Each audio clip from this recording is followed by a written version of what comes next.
Hey guys, Kieran here with Explorminate, and welcome to a little bit of a kind of like an impressions video of Civ 6. Game's been out a little bit, figured I needed to do something on it. To start off, this isn't a review or anything trading close to review. We've got a full-fledged review coming. The crew at Explorminate's working on, so stay tuned for that. But this is just some things I've noticed in about the 30 hours. I'm just a hair under 30 hours here of playing so far. So here we go. Let's number one thing that I got excited about, in no particular order, is planes. Now before, planes had to be in cities, right? So that meant you had to use aircraft carriers to leap oceans and such, which is fine. But now you do have a differentiation here. So you can obviously base planes out of cities. You can place them out of, oh, it's not gonna, there we go, it's not gonna tell me, airstrips. So this is something a military engineer builds. Kind of like a military version of a builder, right? They build military stuff. It can house up to 3 planes. Or you've got, I forget what they're started out as, but essentially airport districts. So I can hold 8 planes actually in Rome right now, which is great. I would have no need for that, but I could do that. So there are some options there. Now bombers need to be based in one of any of these. But fighters, interestingly enough, we can deploy them anywhere. So if I want to fly him over the ocean, I can very well fly him over the ocean. Let's do that right now, actually. So now he's going to deploy out here. So he'll just fly around there indefinitely now, which is great.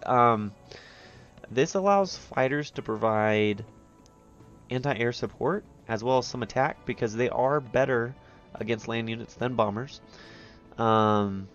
which is neat. So they can advance across continents, across oceans, you name it, with your army, which is a nice variation that you have essentially the bombers, the heavy hitters for the cities, operating on a different level in terms of movement than the fighters. So neat addition there, opens up some strategic layers, I feel like, and just declutters things. You know, we do have the 1 unit per tile.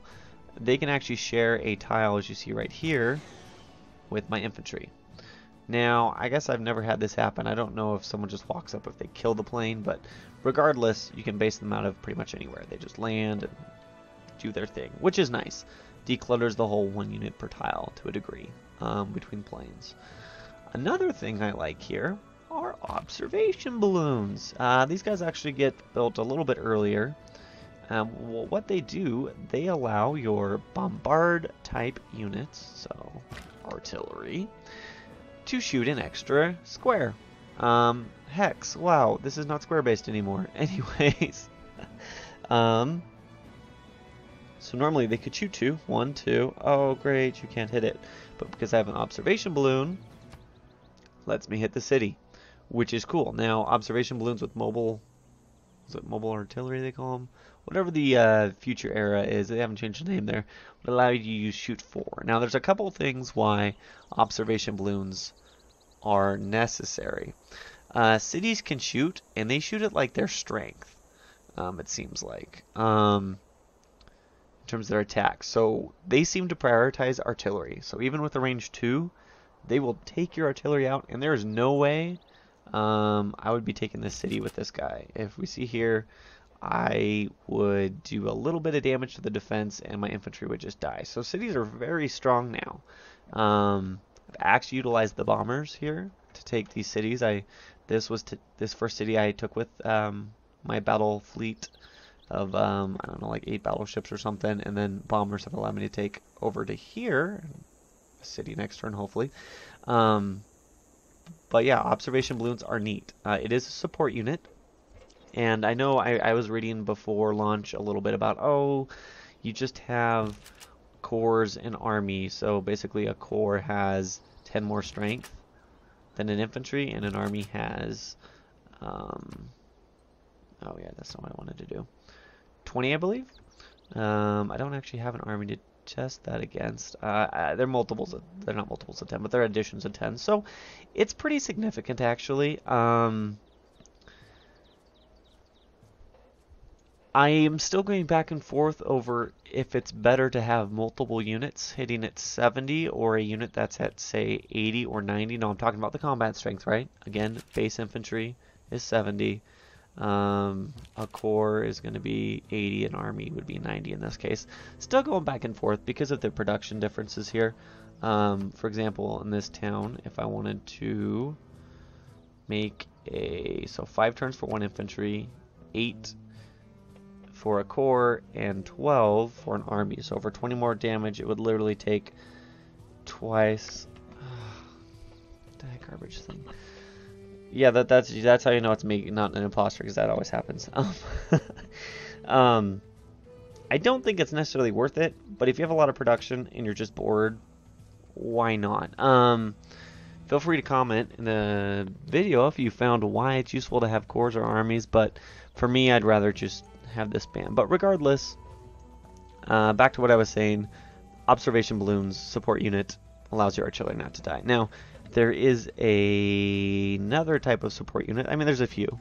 You do have medics, which I don't actually have yet, but they would attach themselves to infantry and allow them to heal every turn, or really any unit. So that's always nice for getting stuff up and going. And I believe they are universal. I haven't tried them with like a tank, for example, but you know, Civ doesn't seem to differentiate between things like that, which is fine.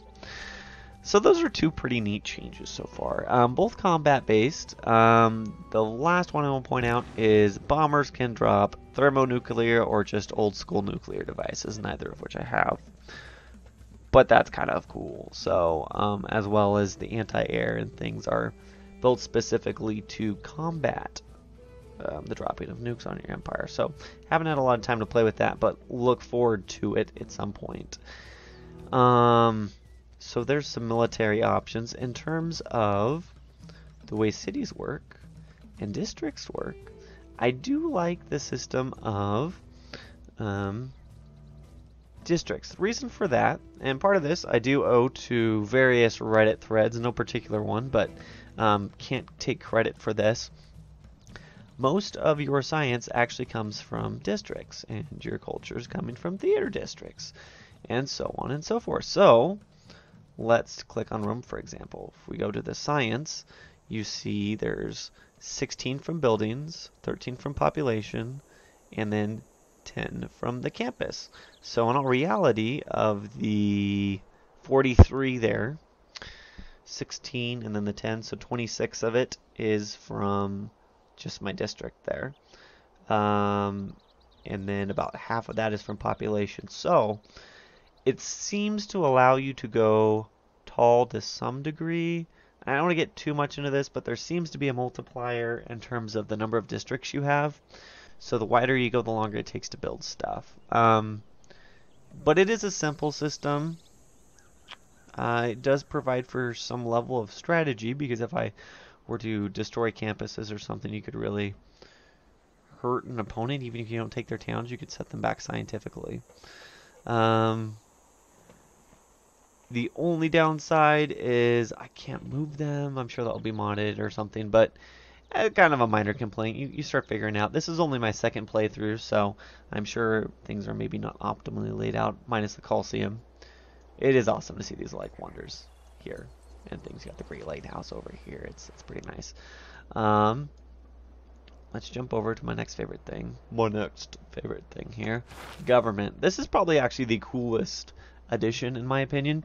I'm glad they got rid of policies. Reason for that, and this might be because I was just dumb, I could never figure out how to fill out policies effectively as a big empire.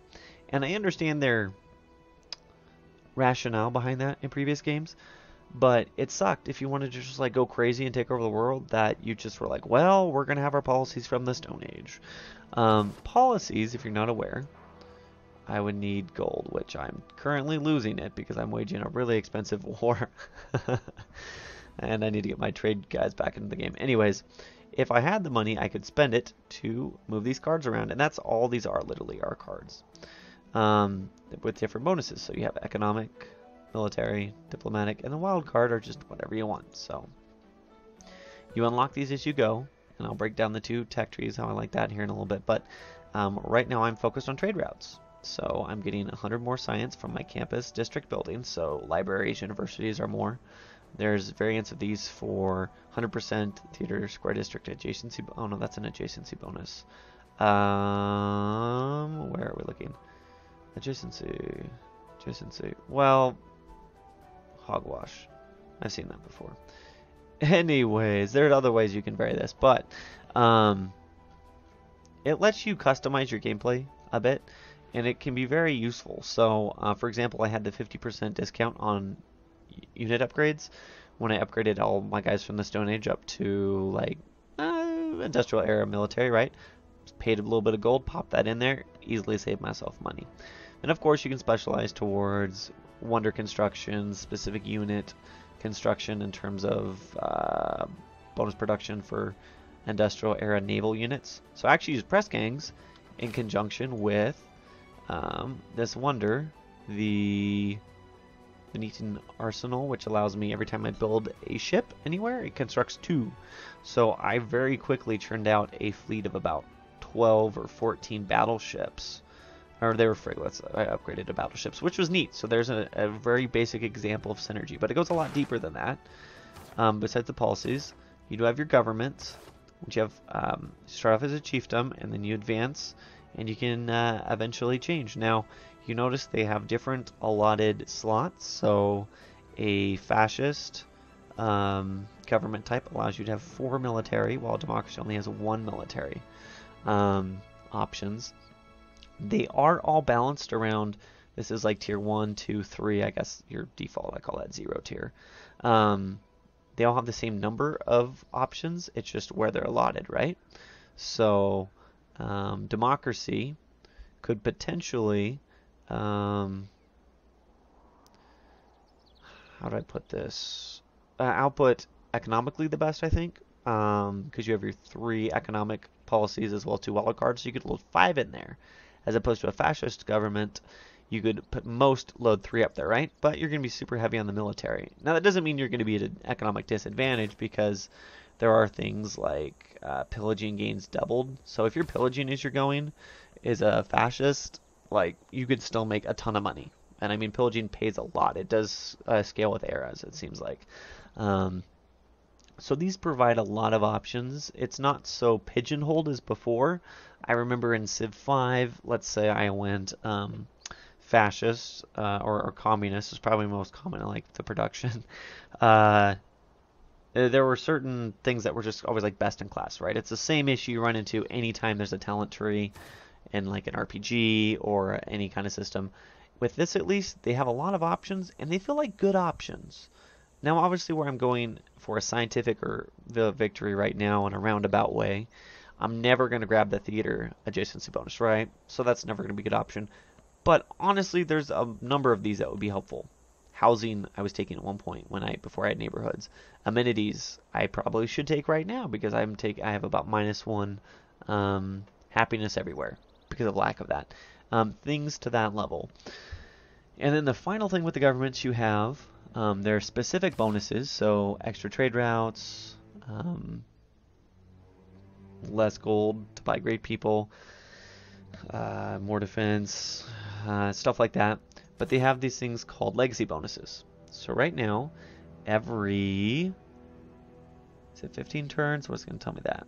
It's not telling me. Oh well. Well, on 7 more turns, I get a 1% discount on gold purchases. Right now, I'm 11% discount overall. And I think it's on a 15 turn cycle, if I remember right. Could be 10, I don't know now. I'm pretty sure it's 15. Regardless, though, every so many turns, you get an extra percentage here. And you see, I do have something left over from when I was a Classic Republic, which gave me bonus percentages for great people points. So I'm getting like 8% extra on that, which is kind of nice. So that lets you play the long game a little bit too. If you wanted extra wonder production, autocracy, things like that. So there's a lot of levels, there's 3-4 levels here at least of pretty well thought out government types, I think. And again, the policies give you a range to mix and match how you want, which is nice. More choice is always a good thing in 4X games. Now with this, let's see. Yeah, it's right there. No, final thing here. Great people. So, you look at all the previous recruited. I'm not going to cover that, but essentially, great people. There's 3 ways to get them. here in points by the buildings you have. You know, district buildings, wonders will add to the Great People points a turn, as well as other modifiers. And they change. Look at this, they all have unique things. So the let's see here, the Great General and Great Animals really aren't that, there's not that much of variety. But Great Engineers can do things as be a production dump to rush a wonder out. Merchants can add amenities. This engineer's adding amenities and housing for a city. There's Eureka moments they can add for specific technologies or random ones. And then of course your writers, artisans, and musicians will provide you with your cultural artifacts in order to win a cultural victory. Now you can also get these with money, but you can also get them with faith, which is pretty interesting. So if you're playing the faith or the religious game, you can actually churn out religious people quite easily.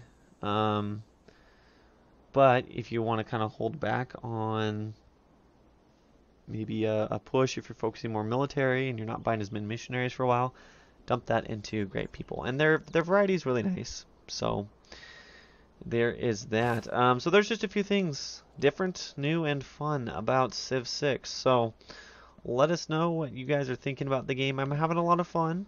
It's really good point right now. Obviously, I'm excited for future expansions, patches, and everything. I imagine as most people are. It's pretty common with 4X territory, but those are just a few things I'm having fun with that have stood out to me. So some little things, some big things, some things. We'll just leave it there. So thanks for watching, guys. We'll do more Civ videos here. Plan on doing some kind of Let's Play probably for this at some point. But there we have it. And thank you for watching. Until next time.